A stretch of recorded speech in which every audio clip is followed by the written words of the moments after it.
The Felix Sama Podcast, dropping it right about now.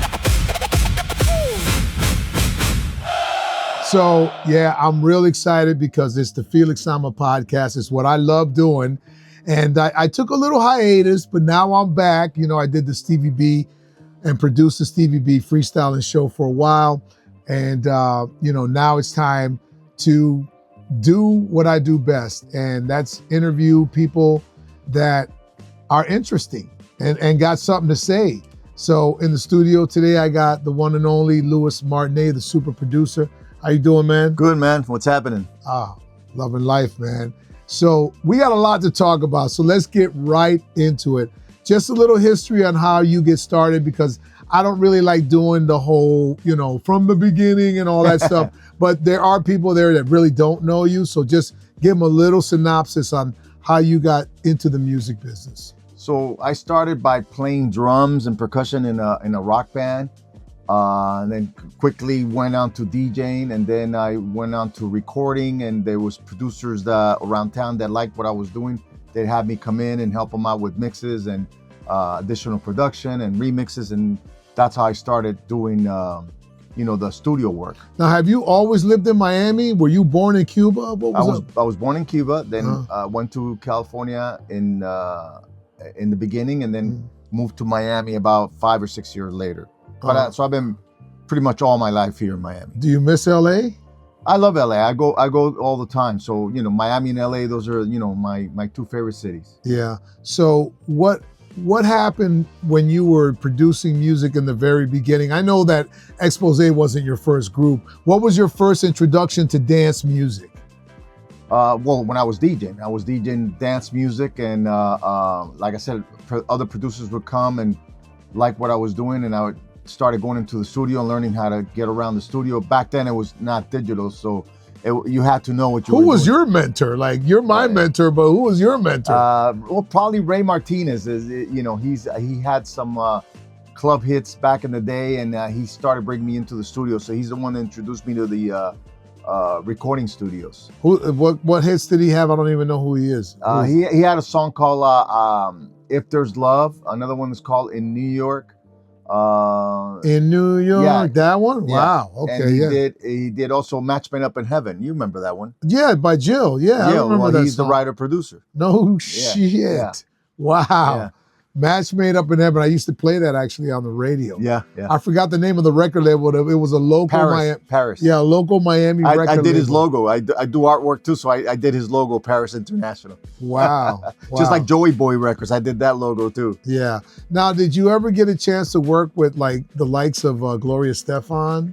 No. I mean, I know we were actually working a lot in the same studio. Like I would leave and she would come in studios like International and Criteria Studios. Yeah. But I know I never did work with her. I know Emilio and her real well, and whenever we see them, we catch up a little bit. But yeah, I'd love to work with them, one time. That would be great. How did you know that you finally were headed in the right direction? Was it when you first heard Point of No Return on the radio? No. When did you know you were on your way? Well, before Point of Return, I had a song that was a hit, really big here in Florida. It's called Woman by a group called that I made. Also. Oh, you did that song by Safari, Wild Safari? No, Technolust. Technolust, that was it, Yeah, so there was Woman and Wild Safari, both.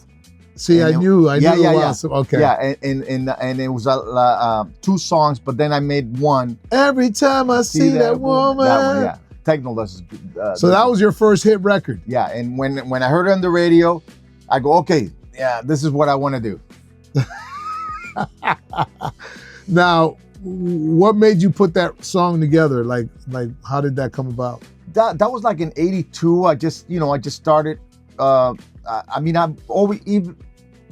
start. Was Cerrone an influence for you? Like, what disco producers were you besides the guy you just mentioned, Ray guy? But who else was an influence? Like, was it Cerrone? Alec Constantinos, Cerrone. Just the producers at that time that were big. Bonnie M, the producer for Bonnie M. He also produced Milli Vanilli. Wow. I Okay. can't remember his name right now, but him, I liked his music a lot.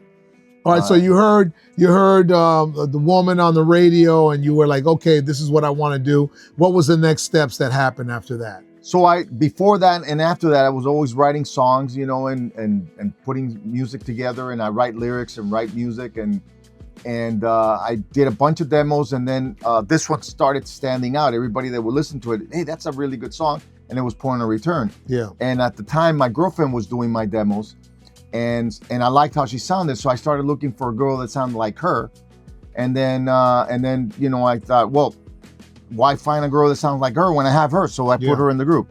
And this was Ali? Ali, and then Lori was in the group. She did all the styling and choreography and the look, and she still does the styling. And the choreography. So now together with Lori Miller, we have a group called Oh Baby. Yeah. That's where we're doing some of my old songs and plus new ones. We got a new one coming out. What happened back then, man? Because the 80s was a wild time. What happened? When was it the point that the group didn't get along anymore and you had to start replacing people? No, it wasn't that they didn't get along anymore. Just that Lori wanted to go on her own, and Ali. Also, it was Lori that wanted to go on her own. Mostly Sandra. Sandra was the one that wanted to go out on her own, and then Ali didn't want to do shows anymore, and Lori, she was having problems with her boyfriend, and so I decided. Actually, Lori and Ali helped me find Jeanette. So they were into moving on, and they helped me find Jeanette in California, and I went to see her. And were you close with all the girls? Oh, yeah, very close. Yeah, like I said, Lori Miller was still excellent friends. We got a new group, called Oh Baby, that's starting to buzz. So yeah, what'd you learn from that experience? Like, moving forward, did you want to not work with groups anymore, or what did it? No. There's nothing wrong with that. I mean, I'm still doing groups. It's just part of life, right? Yeah. You win some, you lose some. Yeah. It happens. Yeah, definitely. Now, like I said, the 80s was a wild time. I remember I was working at the Miami Playboy Club. I was working at G. Willikers, staying up till 5, 6 o'clock, sometimes 2 days in a row. Yeah. We had a wild lifestyle. Yeah. And I was working at Cats and Studio One and a bunch of other clubs. I can't tell you how many drug dealers I knew back then. Yeah, I knew a lot, and they would bring me drugs, and I swear on my mother that I've never touched it. I always give it to. Now, did they ever have like girls that they wanted to form a group with and then wanted you to produce it? And you know what I'm saying? Did you get into that? Because I had some of those scenarios play out as well. I never had that question of somebody that with money, hey, produce my album. No, never happened to me. Really? So no drug dealer ever wanted to start a record label and have you be the producer? No. Wow, you're lucky. Yeah. Probably kept me out of with jail. all the fame you got, that never happened. Yeah, Really? Yeah. Wow. Yeah. I guess that's amazing. I guess I was lucky. Yeah. So you had your partners or whatever, like we all had, with different, business negotiations, moving on with the 80s. When was it that things were just not working with Exposé anymore? And how did you make the pivot to want to work with other people like Ricky Martin, the Pet Shop Boys, and everybody else that you started working with? Well, while working with the group that I put together, Exposé, I was working with other groups, Paris by Air, Voice and Fashion, Cover Girls, Jermaine Jackson. So I was always working with other groups and other performers, and also in the Latin market, I was working with Elvis Crespo, Grupo Mania, Son by Four. So so I always got there's a gold album right there. Yeah. I'm always working with a lot of groups, and I don't choose to stop working with one group. It just kind of happens, Yeah. You kind of move on. Yeah. With everything. Now, when it comes to freestyle, what do you think about the genre as a whole now? Do you think that these new freestyle artists doing new music, is there a void for them to fill? Or should that genre just be what it was back then with the hit records and just leave it alone, archiving it? Or what how do you feel about the freestyle genre? It's the Memorial Weekend. Rewind explosion at Vivo Dolphin Mall. Friday night, kick off the weekend with DJ Sam's legendary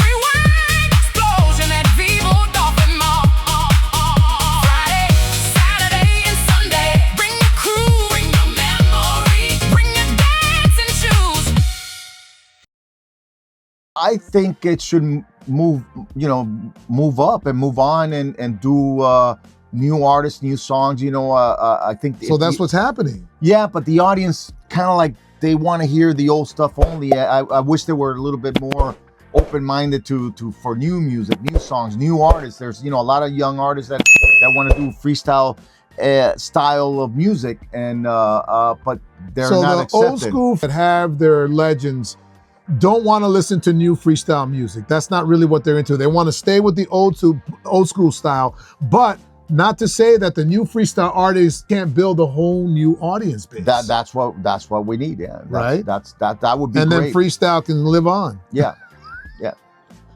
In a sense, right? Because it's always been a kind of like a niche. It had some fame, with the Stevie B's and the Exposés, and the Johnny O's and the TKAs. Well, freestyle was kind of poppy at one point. There was artists that crossed over to the pop market, like Shannon, Exposé, Stevie B, and some other artists that I can't think of now. They crossed over to the pop, we had ballads that were hit, and those are not freestyle; they're ballads. Yeah. So it did get quite famous, and it did get radio play across the country. Yep. But internationally, it got to a point where it was like almost freestyle went dark, and they took it off the radio. But yeah, they took it. I mean, what happened is that it happens in cycles. The dance music is on the radio and then it's off, and then it'll come back. Like it's coming back now a little bit with Dua Lipa and Billie Eilish and these new artists. So it's coming back. And then we got to try to see where we can fit in. Where we can modernize freestyle, the Latin sound, and get it back on the radio. Yeah. I truly enjoyed remixing Point of No Return. Yeah. Going into the studio and getting the vocals from you and being able to interpret it my way and spit it out on a breakbeat version and the house version that I did. I enjoyed myself, and you guys were going to play a little piece of that so you can take a listen to it.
But I get a kick out of remaking 80s hits. Yeah.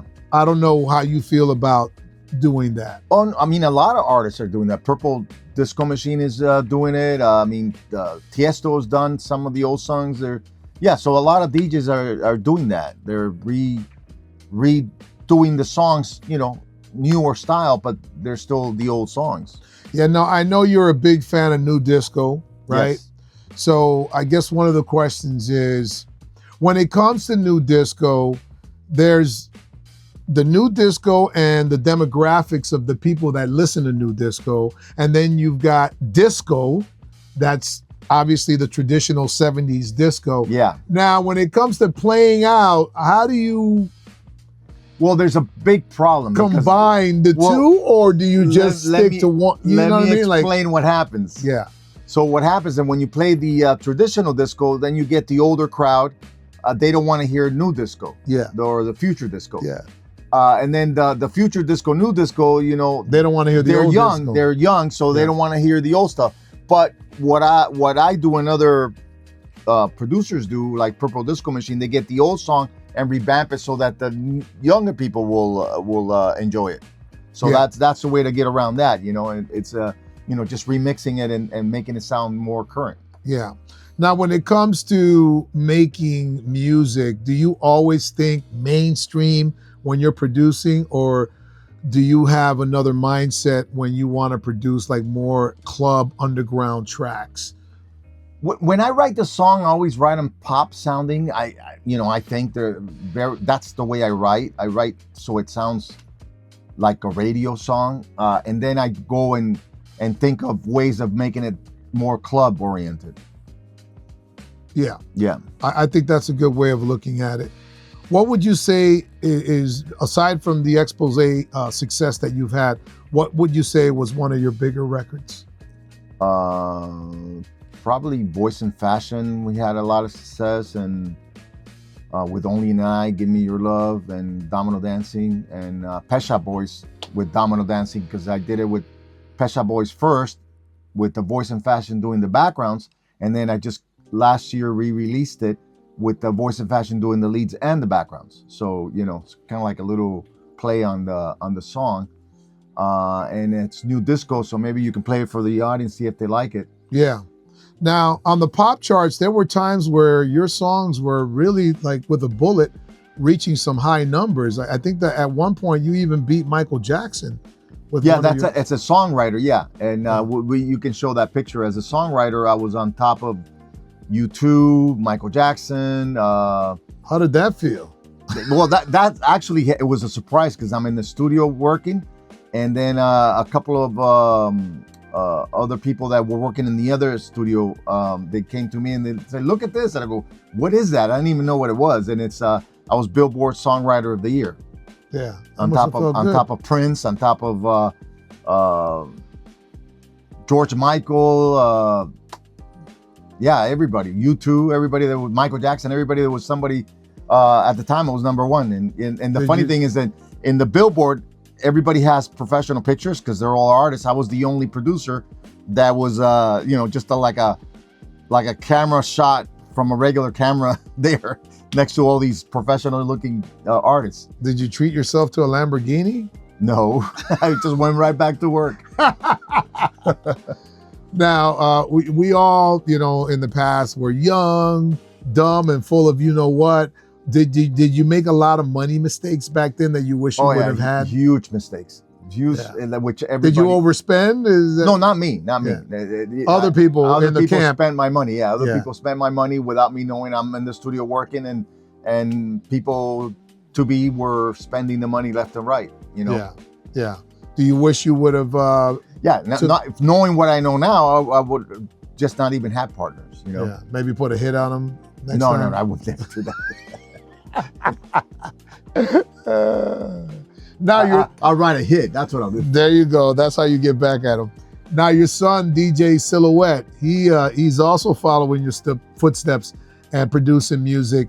Now, do you feel like his style is emulation of your style, or does he have his own style? No, he has his own style. He does the future bass and how would I say it? If you want to check him out, he has a group that's did real well. It's called SMLE. Smile without the I, SMLE. You can check out his work there. Do you ever critique his work, or do you applaud him all the time? We bounce back and forth all the time. I give him some pointers. Does he say, "Oh, Dad, and you're old"? No. He gives me pointers too. No, because when it comes to music, we're on the same wavelength. That's cool. Yeah. When I'm with you, all I get is wild thoughts. Memorial Day weekend with Felix Sama on Miami's new home for throwbacks, Howard 86. Let's go. Howard Jackson. Never meant to make your daughter cry. I apologize. New York to the heart, we got love for all. Bring 'em out, hey. Bring 'em out, yeah. Bring 'em out, hey. Bring 'em out. In honor of those who served and sacrificed. DJ Sama, juggle! In the mix on Power 96. Do you think he learned a lot watching you, like overshadowing you in the studio? Or did he pick up a lot of his technique on his own or from other producers? All together, because he's just naturally talented. He plays more instruments than I do. So he's Really? Yeah, he plays violin, guitar, bass. Banjo, everything. Yeah, banjo. Anything that has a string he can play. So. Does it make you proud, bro? Oh yeah. My son is he's. How far do you think he's away from getting some platinum records? Well, he actually has a song in the XO. It's on Netflix. XO. By My Side. Yeah, That's what it's called. Yeah. So it's called By My Side. XO Kitty. So check that out. That's his song with a couple of other songwriters together. Nice. Now he played the guitar and all that. So you know. That's great. That's great. Well, we obviously, the apple doesn't fall far from the tree. You know what I'm saying? So that's a good look, man. I have a son that's also goes by the name of Santana. All right. No pun intended. But he's also interested in being a producer. So we'll see how far that goes.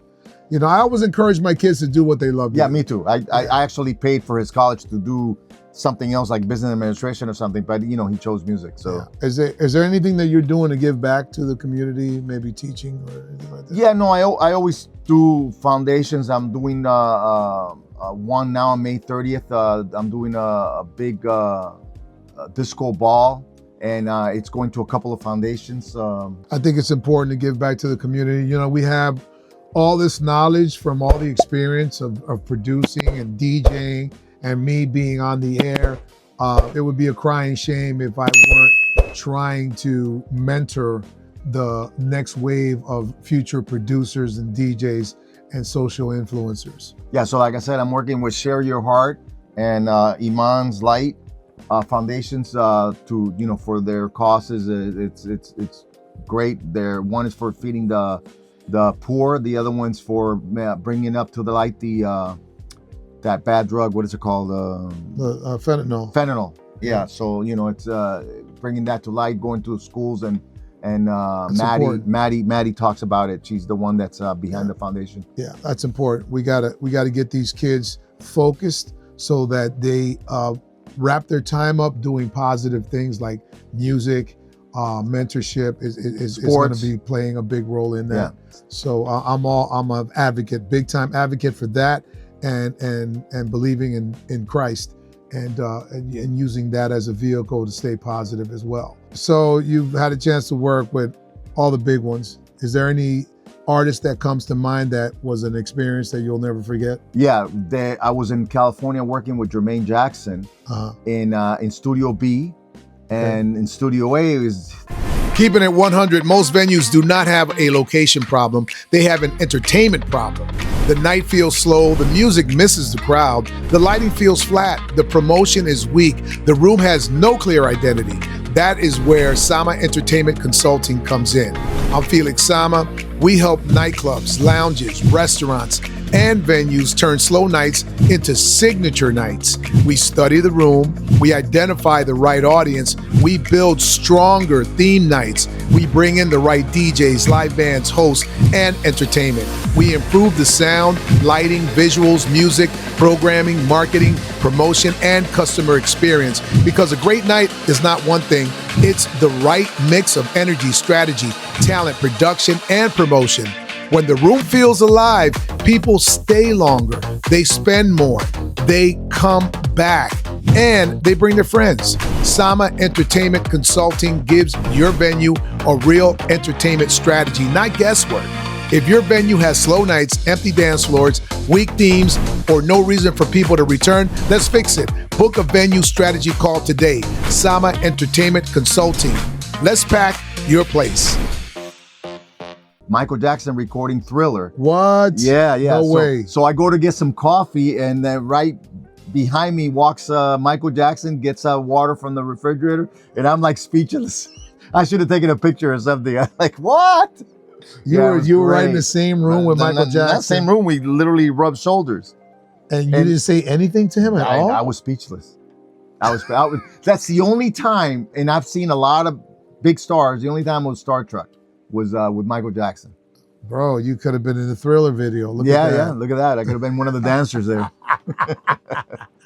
So, well, I've been blessed to be able to work with you on many projects. Some that come to mind are recently with Tony Cruz. We did a nice little record called You Should Be Dancing. And I think it's going to be the bomb. I already mentioned Point of No Return. What else have we worked on? I know that the Stuntman did a Point of No Return feature on. Yeah. I had him do a rap on one of the Point of Return versions. Yeah.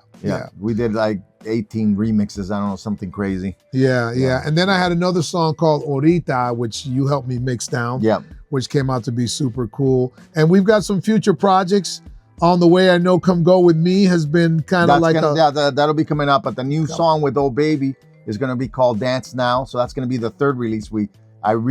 I know you know with Oh Baby. Yeah. I released Point of Return with Oh Baby. And now the next song is going to be called Dance Now. Yeah. Oh, we also working with like-minded artists by the name of Saray. Saray just did a pop record that I'm going to remix. What's the name of the original record? The Latin dance record that Saray just did. I Want to Dance. Yeah. Okay. How can you forget? Okay. So, I Want to Dance. Yes. So I Want to Dance. Very cool record. I think that is going to be a pop hit. It's got some great sounds and the remix is going to be unbelievable. So I'm looking forward to finishing that track up with you. What's next for Lewis Martinee? What other projects are you working on? Well, I got a song out that I wish you would play. See what feedback you get. It's called I Only Miss You. It's Lewis Martinee and this artist, Mele Apka. Is it out locally? It's out in... out on the stream platforms? All the platforms you can get it. It's Lewis Martinee and Mele Apka, and it's I Only Miss You. Really good song. I feel really good about it. Just came out, and so... well, go ahead, pop it up. Let's play a little piece of it. I only miss you and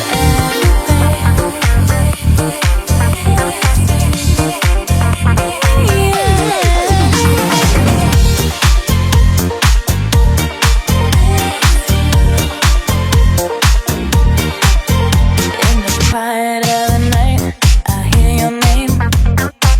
Every shadow whispers, driving me insane.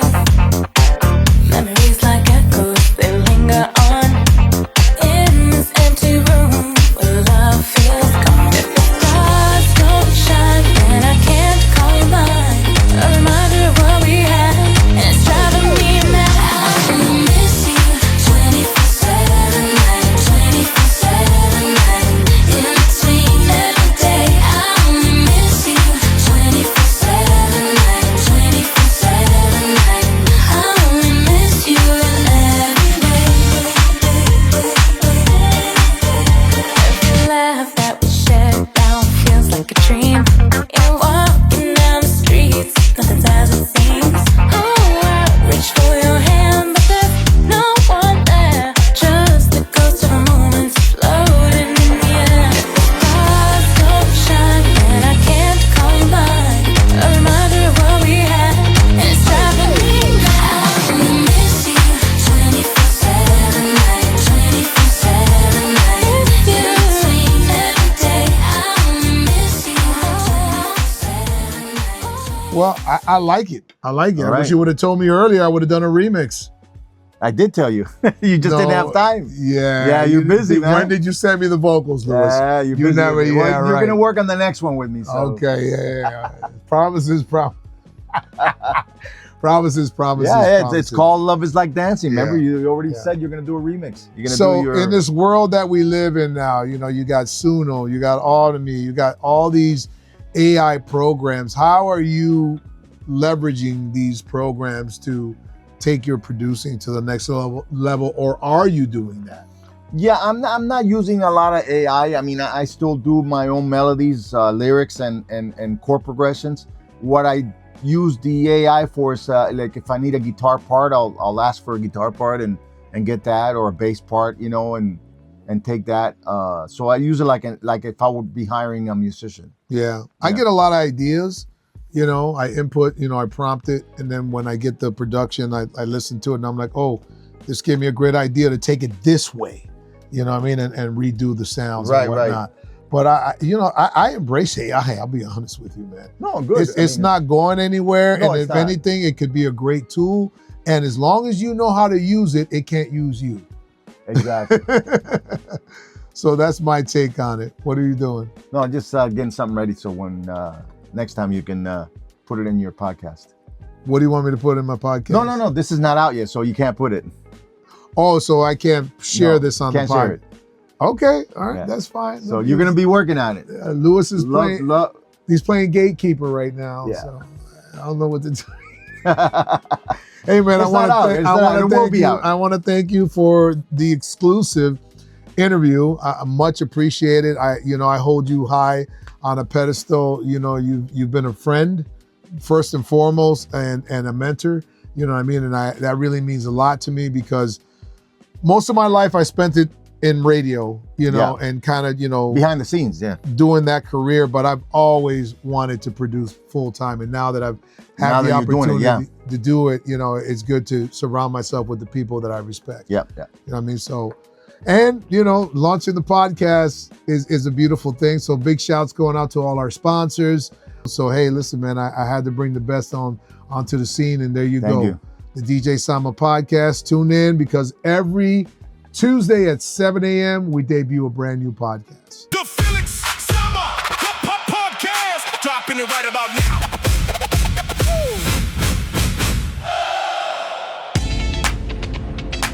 We're bringing the vibes back from the block to the disco.